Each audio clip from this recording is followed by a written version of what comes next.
Samantala, sa Xyres, nagsimulang magliwanag ng pula ang singsing ni Alice, na nagpapalam sa kanya na may nangyari kay Arthur. Ang misteryosong lalaking nagplano ng lahat ng kaguluhang ito ay inoobserbahan lang ang lahat. At matapos makita si Arthur na gamitin ang kapangyarihang iyon, inamin niya na mahirap paniwalaan na isa lamang siyang A-rank augmenter. Maya-maya pa, kahit paano ay nagawa ni Lucas na makalabas ng dungeon ng mag-isa. At nang makita niya si Shian at ang kanyang mga gwardya, ipinaalam niya sa kanila na nalipol ang kanyang party. Samantala, labis na nag-aalala si Alice para kay Arthur, at alam niyang may masamang nangyari rito. Sinubukan siyang pakalmayan ni Reynolds, pinaaalalahanan siya na kasama ni Arthur si Jasmine, kaya sigurado siyang ligtas si Arthur. Sa kabila noon, hindi matigilan ni Alice ang pagtitig sa kanyang kumikislap na singsing, at sinabi niyang masama ang kutob niya. Para gamaan ang pakiramdam niya, sinabi ni Reynolds na gagawa siya ng report sa guild kung ganoon, kaya hindi na siya dapat mag-alala. Nang magising si Arthur, ang unang nakita niya ay si Elijah, na tunay na relieved na makita siyang gising na. Kahit na nakaligtas siya, halos hindi makagalaw si Arthur. Kaya naman, hiniling niya kay Elijah na gamitin ang isa sa mga gems sa kanyang glove. Hindi nag-aksaya ng oras si Elijah at kumuha ng isa sa maliliit na gem, dinurog ito gamit ang kanyang mga daliri para pakawalan ang hilang magic nito kay Arthur. Nakatulong ito para mabilis siyang makabawi, at sa wakas ay naalala ni Arthur ang mga huling pangyayari at kung paano tumakas si Lucas ng mag-isa habang gumuho ang lahat. Kahit gaano man siya naiinis dahil doon, mas nag-aalala si Arthur kay Jasmine at tinanong niya si Elijah kung ayos lang ba siya. Ipinaalam ni Elijah sa kanya na nasa tabi lang niya si Jasmine, pero sinalo niya ang buong impact ng spell ni Lucas at wala siyang mana na nagprotekta sa katawan niya. Ginawa niya ang makakaya niya gamit ang first aid kit niya, pero malamang na may internal injuries din siya, kaya hindi pa siya nagigising. Hindi nagatubili si Arthur at hiniling sa kanya na gumamit din ng gem kay Jasmine, at agad nitong dinalhan ng ginhawa ang katawan ni Jasmine. Ipinaalam ni Elijah sa kanya na naging steady na ang paghinga nito. Kaya napabuntong hininga si Arthur sa ginhawa, sinasabing mabuti na lang at binigyan siya ng kanyang ina ng mga healing gem na ito. Ngayong ayos na si Arthur, binago ni Elijah ang usapan at sinabi sa kanya na medyo nagulat siya na ang masked swordsman na kasabay niyang na-evaluate ay kidad lang niya. Biglang hinawakan ni Arthur ang kanyang mukha at napagtanto niyang wala na ang kanyang mask, kaya nabunyag na ang kanyang identidad. Mabilis na nagsorry si Elijah at ipinaliwanag na hindi niya mahanap ang kanyang mask, kaya hindi maiwasang makita ang mukha niya. Isinantabi yun ni Arthur at tinanong siya kung nakita niya ang kanyang espada, sinasabing yun ang itim na stick na lagi niyang dala. Sa kabutihang palad, sinabi ni Elijah na nakita niya ito, kaya dinala niya ito dahil naisip niyang dapat niya itong panatilihing ligtas. Pagkatapos noon, nagpasya si Arthur na pasalamatan siya sa pagligtas sa kanya at kay Jasmine. Tutal, maaari naman siyang tumakas kung gugustuhin niya, kaya talagang nagpapasalamat siya. Nahihiyang ipinaliwanag ni Elijah na kung iniwan niya silang mamatay, magiging katulad lang siya ni Lucas. Tumawa lang si Arthur at nilinaw na hindi naman ganoon iyon, pero sinabi ni Elijah na hindi niya hahayaang makalusot si Lucas sa ginawa nito. Tutal, seryoso talaga itong sinubukang patayin sila ni Jasmine. Pagkatapos ay tinanong siya ni Elijah kung bakit hindi siya tumakas nang lumitaw ang guardian spirit ng Elderwoods gayong mukhang gusto ni Jasmine na makatakas siya. Nagbiro lang si Arthur at sinabi sa kanya na ang isang hari ay hindi iniiwan ng kanyang mga tao. Pareho silang natawa roon, pero nagpasya si Arthur na maging tapat at inamin na gumawa siya ng pangako na paprotektahan niya ang mga taong mahalaga sa kanya.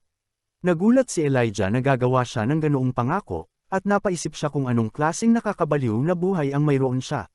Kinabahang tumawa si Arthur at mabilis na binago ang usapan, tinatanong siya kung gaano katagal siyang walang malay. Sandaling pinag-isipan iyon ni Elijah at pagkatapos ay sinabi sa kanya na marahil ay isang araw na ang nakalipas. Binanggit ni Arthur na hindi sila makakagalaw hanggat hindi bumubuti ang pakiramdam ni Jasmine, kaya may oras silang mag-usap. Nagpasya siyang sabihin ang totoo kay Elijah at ipinakilala ang sarili gamit ang kanyang tunay na pangalan, sinasabing maaari siyang tawaging Art. Pagkatapos noon, tinukoy niya ang lugar na kinaroroonan nila at sinabing malinaw na hindi ito isang bagay na natural na nabuo. Inamin ni Elijah na ginawa niya ang metal shelter na ito gamit ang kanyang magic habang gumuguho ang kuweba. Gayunpaman, binanggit ni Arthur na kahit gumamit pa ng special magic, hindi dapat posible na lumikha ng metal mula sa wala, na nangangahulugang isa siyang dwarf. Alam ni Elijah na hindi na niya kayang itago pa ang sikreto sa puntong ito, kaya nagpasya siyang maging tapat at nilinaw na hindi rin siya sigurado kung dwarf ba talaga siya o hindi. Ipinaliwanag niya na lumaki siya sa Darv, pero si Elder Radius, na nag-alaga sa kanya, ay hindi kailanman gustong pag-usapan ang tungkol sa kanyang mga magulang. Ang tanging naaalala niya mula sa kanyang pagkabata ay mga flash ng isang napakalungkot na pangyayari. Pero sa kabila noon, nagkaroon naman siya ng medyo normal na buhay. Gayunpaman, nang maabot niya ang Deep Orange, isang kakaibang enerhiya ang dumaloy sa kanya at nawalan siya ng malay. Nang magising siya, napapalibutan siya ng may itim na shaft ng metal. At iyon ang panahon na sinabi ni Elder Radia na dapat siyang umalis sa Darv at nirekomenda na maglakbay siya sa natitirang bahagi ng Decathon. Hanggang ngayon ay hindi pa rin niya maintindihan kung bakit dahil napakabilis ng lahat ng nangyari. At minsan ay tinatamaan siya muli ng parehong pakiramdam na iyon. Sigurado siyang may koneksyon ito sa kanyang kapangyarihan at sa kanyang mga magulang, pero hanggang doon lang ang alam niya. Napagtanto ni Arthur na mahirap din pala ang pinagdaanan ni Elijah, pero bago pa man nila maipagpatuloy ang usapan, biglang gumalaw si Jasmine at nagsalita habang tulog tungkol sa ilang isda. Medyo natakot sila roon, pero nakatulong din yun para gamaan ang atmosphere. At nagsorry si Elijah dahil napabigat niya ang mood gamit ang kanyang kwento. Sinabi ni Arthur na huwag siyang mag-alala tungkol doon at doon nagpa siya si Elijah na tanungin naman siya tungkol sa sarili niya, sinasabing na ikwento na niya ang kanyang nakaraan kaya patas lang na ibahagi rin niya ang kanyang kwento. Excited na tinanong ni Elijah kung ano ang spell na ginamit niya para pabagsakin ang Elderwoods dahil pumuti ang buhok niya, natakpan ng kumikislap na marka ang kanyang katawan, at naging matingkad na purple rin ang kanyang mga mata. Nagpa siya si Arthur na sabihin ang totoo at inamin na isa siyang augmenter na kayang gumamit ng 4 na core elements. Pati na rin ang 2 pa, na ice at lightning. Sobrang nagulat si Elijah kaya napatalon pa siya at aksidenteng nontog ang ulo niya sa matigas na metal. Pagkatapos ay inamin niyang akala niya ay kakaiba na siya, pero mukhang mas lamang pa pala si Arthur. Sa kabila ng pagiging impressive noon, nilinaw ni Elijah na hindi naman iyon ang dahilan kung bakit lumitaw ang mga markang iyon at nagbago ang kulay ng kanyang mga mata. Pagkatapos ay ipinaliwanag ni Arthur na isa rin siyang beast tamer, kaya ang nakita nito ay ang pagpakawala niya ng kanyang beast wheel. Mas lalo pang nalito si Elijah kaysa dati dahil hindi niya alam kung ano yun, at napaisip siya kung gaano na ba talaga katanda si Arthur. Sinabi ni Arthur na nag-11 siya 2 buwan na ang nakalipas, at mas lalo pang nagulat si Elijah nang malaman niyang mas matanda pala siya rito dahil kakaka-12 lang niya. Pero kahit ganoon, duda siyang may lamang siya dahil mas matanda siya. Gumawa si Arthur ng kakaibang mukha habang pilit pinipigilan ang kanyang tawa, pero lalo lang yung nagpakatawa kay Elijah, sinasabing siya talaga ang mas kakaiba. Tumawa rin si Arthur kasama niya, pero ang matinding sakit na naramdaman niya sa kanyang katawan ay nagpapaalala sa kanya ng sitwasyon nila. Kaya nagpa siya siyang gamitin ang huli niyang gem para tuluyang pagalingin si Jasmine. Dahil dito, sa wakas ay nagising na siya. At kahit relieved si Arthur, hindi man lang siya pinagsalita ni Jasmine at agad siyang niyakap habang umiiyak, paulit-ulit na humihingi ng tawad. Mabilis din siyang niyakap ni Arthur pabalik para pakalmiin siya, sinasabing ayos lang iyon. Pero agad namang sinabi ni Jasmine na hindi iyon ayos dahil hindi niya siya naprotektahan at hindi na iyon ang unang beses. Ipinaalala ni Arthur na siya ang nagpumilit na sumama, kaya siya ang dapat humingi ng tawad. Tutal, naging napakasama ng mga pangyayari at nadamay pa niya siya rito, kaya tunay siyang nagsisisi. Habang magkayakap sila, nagsimulang isipin ni Arthur kung maliit ba talaga si Jasmine noon pa man. Pero bago pa niya iyon mapag-isipan ng mabuti, isang maling galaw ang nagdulot sa kanya ng pagkirot sa sakit. Agad lumayo si Jasmine at nagsorry dahil tuluyan niyang nakalimutan ang mga sugat niya. Muli yung isinantabi ni Arthur at sinabi sa kanya na mas mahalagang makaisip sila ng paraan para makalabas doon. Ginamit ni Elijah ang kanyang magic para palabasin sila, at doon nila nakita na ang buong lugar ay natatakpan ng mga kristal. Nagtaka si Arthur kung may iba pa bang nakaligtas, kaya sinabi ni Elijah na wala na sina Reginald at Brawl bago pa niya ibinagsak ang Elderwood. Tungkol naman kay Samantha, nagawa niyang takpan siya sa isang shelter bago ang cave-in, pero malala ang lagay nito kaya hindi siya sigurado. Dahil nakabawi na ang kanyang mana, sinubukan siyang hanapin ni Elijah gamit ang kanyang magic, inilalagay ang 2 kamay niya sa lupa habang siniskan ang buong lugar. Sa loob lamang ng ilang segundo, nagawa niya siyang mahanap. At malapit sa shelter, nakita ni Arthur ang kanyang sirang mask, kaya tiniyak niyang kunin ito kasama niya. Tahimik na inoobserbahan ni Arthur si Elijah habang binubuksan nito ang metal shelter kung saan naroon si Samantha, at inamin niyang kahanga-hanga ang kakayahan nitong makadetect ng mga bagay, na nagpapaisip sa kanya kung sino ba talaga ang batang ito. Ipinaalam ni Elijah sa kanila na buhay pa si Samantha, kahit na may baging pa ring nakapulupot sa kanyang binti. Bago pa niya ito mahawakan, mabilis siyang pinigilan ni Arthur at ipinaliwanag na ang baging ay nagsisilbing splint, pinananatiling nakasecure ang kanyang binti. Mukhang steady naman ang kanyang pulse, at normal ang kanyang paghinga, kaya hindi niya iniisip na nasa mortal danger siya, pero malubha pa rin ang kanyang mga sugat. Nagpa siya si Jasmine na buhatin ang katawan niya, at pagkatapos ay tinanong ni Elijah si Arthur tungkol sa Beast Core ng Elder Woods. Nakikita ang sitwasyon, sinabi ni Arthur na hindi nila iyon mahahanap sa gitna ng lahat ng kaguluhang ito. Para mas lumala pa ang sitwasyon, nagsimulang manginig ang lupa at muling gumuho ang kuweba. Kaya wala silang choice kundi tumakbo ng mabilis hanggat kaya nila. Nang sa wakas ay makarating sila sa entrance, isang napakalaking kristal ang humaharang sa daan at inisip ni Elijah na gawa ito ni Lucas.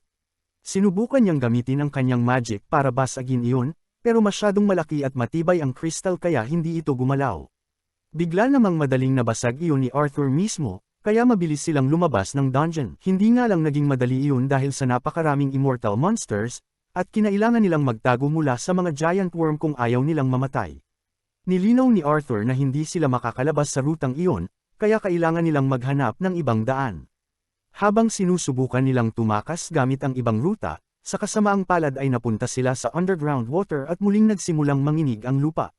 Alam ni Arthur na masama ito dahil kung may sapat na tubig doon sa ilalim para suportahan ang Elder Woods, malayo pa sa katapusan ang problemang ito. Mabilis na nagsimulang bumaha ang lugar, kaya agad na sinabi ni Arthur sa kanila na sumisid sa ilalim ng tubig, at sinabi niya kay Jasmine na hawakan si Samantha. Pagkatapos ay huminga siya ng malalim at sumisid sa tubig kasama si Elijah hanggang sa makita nila si Jasmine, na gumamit ng magic para gumawa ng air bubble upang makahinga sila.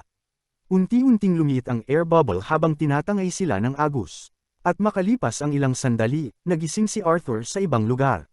Masaya siyang makitang ligtas ang lahat, pero mas lalo pang lumala ang sitwasyon nang mapagtanto nilang napapalibutan sila ng mga beast, at napakarami ng mga ito. Ilang giant worm ang sabay-sabay na lumabas mula sa lupa, kaya agad nila itong nilabanan at pinabagsak hanggat kaya nila. Binalaan sila ni Elijah na hindi nila ito kayang ipagpatuloy habang buhay. At biglang may isang giant worm na tumalon papunta sa kanya mula sa likuran. Mabilis itong pinabagsak ni Arthur gamit ang kanyang espada, pero sobrang pagod na siya, kaya alam niyang tama si Elijah. Habang sinusubukan ni Jasmine na harapin mag-isa ang isang giant worm, may isa pang biglang lumabas mula sa lupa at tinamaan siya sa tagiliran. Labis na naalarma si Arthur nang makita iyon. Pero bago pa siya makapunta para tulungan siya, isang giant worm naman ang nagtangkang lamunin ang katawan ni Elijah, kaya agad niya itong hiniwa gamit ang kanyang espada. Hindi na makasabay sina Elijah at Jasmine, kaya napilitan si Arthur na labanan ng mag-isa ang lahat ng giant worm. Sobrang bogbog na rin ang kanyang katawan, kaya napaisip siya kung muli ba siyang magiging walang kakayahang protektahan ang mga taong mahalaga sa kanya. Patuloy na lumalaban si Arthur gamit ang natitira niyang lakas, pero nagsimula siyang isipin na mamamatay rin siyang mag-isa sa buhay na ito. Habang bumabagsak ang kanyang katawan, humingi siya ng tawad sa lahat, tunay na naniniwalang ito na ang katapusan. Gayunpaman, doon biglang sumabog papasok sa dungeon ang isang giant black dragon at pinabagsak ang mga worms sa daan para dilaan ang mukha ni Arthur. Masayang makita ni Arthur na si Sylvie iyon, kahit na inamin niyang sobrang lumaki na ito sa timbang at lapad, bukod pa sa tangkad nito. Unti-unting nagkamalay sina Jasmine at Elijah pagkatapos noon, pero namutlang todo si Elijah nang makita niya ang isang totoong dragon sa loob ng dungeon. Napatawa siya nang hindi makapaniwala, sinasabing imposibleng mangyari iyon, pero nilinaw ni Arthur na isa talaga siyang dragon, at partner niya rin ito, si Sylvie. Hindi napigilan ni Elijah na mapasigaw, at sinabi niyang ilang siglo nang sinasabing extinct ang mga dragon. Sinabi ni Arthur sa kanya na iyon ang dahilan kung bakit kailangan niyang ilihim si Sylvie. Magiliw na binati ni Jasmine si Sylvie at tinanong ito kung ilang mana core na ang nakain nito mula noong huli niya itong nakita. Dinilaan lang ni Sylvie ang mukha niya bilang sagot. Kaya pinagalitan siya ni Arthur dahil doon at sinabing tigilan na niya iyon. Sinusubukan pa ring proseso ni Elijah ang lahat. Ngayong alam na niyang si Arthur ay isang 11 taong gulang na bata na may mastery sa 4 na core elements. Dagdag pa ang 2 pa, at mayroon pa siyang dragon partner. Ngayon, alam niyang nasa ibang level talaga si Arthur. Pero nang abutan siya nito ng kamay para umalis, napagtanto ni Elijah na ganoon pa rin siya gaya ng dati. Sumakay silang lahat sa likod ni Sylvie para umalis sa lugar, at maging ang mga monster ng dungeon ay nagbigay daan para sa kanila, nagtatagos sa takot nang makita ang isang tunay na dragon. Hindi nagtagal ay nakalabas silang lahat ng dungeon, at sinabi ni Arthur kay Sylvie na ibaba sila sa kagubatan dahil malaking gulo ang mangyayari kapag may nakakita ng dragon. Habang hinihimas niya si Sylvie sa ulo, sa wakas ay nagising si Samantha at sinabi sa kanya na mas cool pa siyang tingnan nang wala ang mask. Nagulat si Arthur na gising na pala siya at agad niya itong sinabihan na huwag munang magsalita dahil kailangan niyang i-conserve ang kanyang lakas ngayon. Bago siya makaalis, pinigilan siya ni Samantha at ipinakita kung ano ang hawak-hawak niya sa buong panahong ito. Ang Beast Core ng Elder Woods. Ipinaliwanag niya na basta na lang niya itong nakita at hinawakan hanggang ngayon, kahit na impressive pa rin iyon para kay Arthur. Sinabi niya rito na kapag hamupa na ang lahat, maaari nilang hatiin ang nakuha nila. Pero agad na sinabi ni Samantha na wala siyang kailangan at sa tingin niya ay si Arthur ang dapat kumuha nito. Nilinaw ni Elijah na sang-ayon siya rito, pero nag-aalinlangan pa rin si Arthur kaya tinanong niya si Samantha kung alam ba nito kung gaano kahalaga iyon. Ipinaalala sa kanya ni Samantha na buhay lamang siya dahil sa kanya, kaya natural lang natanggapin niya ang reward at patas lang iyon. Matapos itong pag-isipan ng mabuti, nagpa siya si Arthur na tanggapin ang mana core at nagpasalamat siya sa kanilang lahat. Sandaling iniwan sila nina Jasmine at Elijah, sinasabing hahanap muna sila ng maiinom na tubig. Nagpa siya namang matulog si Sylvie at mabilis na nagsulat si Arthur ng liham para ipaalam sa kanyang mga magulang na ayos lang siya. Ginamit niya ang magic scroll na natanggap niya bilang regalo noong birthday niya. Kaya agad na nakarating sa kanyang mga magulang ang mensahe sa sandaling matapos niyang isulat ang liham. Nang maayos na iyon, tinanong niya si Sylvie kung lumaki ba siya ng ganoon dahil sa paghuli ng mana beasts at pagkain ng kanilang mga core. Excited na sinabi ni Sylvie sa kanya na marami siyang nahuli kaya sobrang nagsaya siya. Tinanong lang siya ni Arthur kung maaari ba siyang bumalik sa dati niyang anyo dahil magiging problema kung dadalhin nila siya sa bayan ng ganoon ang itsura niya. Nang walang sinasabi, ngumiti si Sylvie at bumalik sa kanyang maliit na anyo, na nagpadali ng lahat para sa kanila. Makalipas ang ilang sandali, sa wakas ay natagpuan sila ng rescue team mula sa guild at inalagaan si Samantha dahil siya ang may pinakamalalang kondisyon sa kanilang lahat. Isinuot muli ni Arthur ang kanyang sirang mask para maitago ulit ang kanyang identidad. At ilang miyembro rin ng rescue team ang nag-asikaso kay Elijah.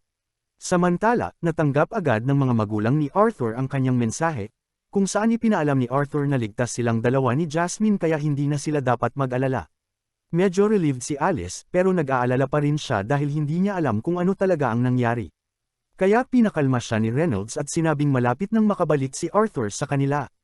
Kalaunan, habang ni-review ng Guildmaster ang ilang document sa kanyang opisina, ipinaalam ng kanyang secretary na mayroon siyang bisita. Samantala, abala naman ang lahat sa pagre-recover matapos ang nangyari. Kahit na mas maayos na ang lagay nina Elijah at Arthur habang patuloy pa ring ginagamot si Samantha, ginugugol lang ni Arthur ang kanyang oras sa paglalaro kasama si Sylvie sa kanyang silid. Pero nang makarinig siya ng katok sa pinto, mabilis niyang isinuot muli ang kanyang sirang mask.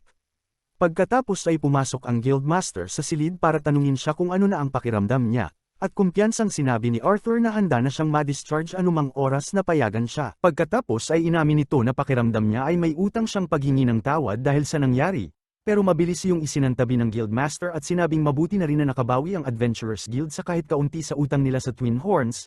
Gayunpaman, tinanong siya nito kung alam ba niyang ginawa ang dungeon raid na yun nang walang authorization mula sa guild. Bago pa man makasagot si Arthur, ipinaalam din ng Guildmaster na may naisampang reklamo laban sa kanyang grupo, na sinasabing sila ang responsable sa naging resulta ng lahat, kaya magkakaroon ng Guild Council hearing tungkol sa kung paano haharapin ang kanilang kaso at ang plaintiff ay si Lucas Whites. Salamat sa panunood. Kung gusto nyo pa ng ganitong content, comment nyo lang, like and subscribe na din kayo mga lods.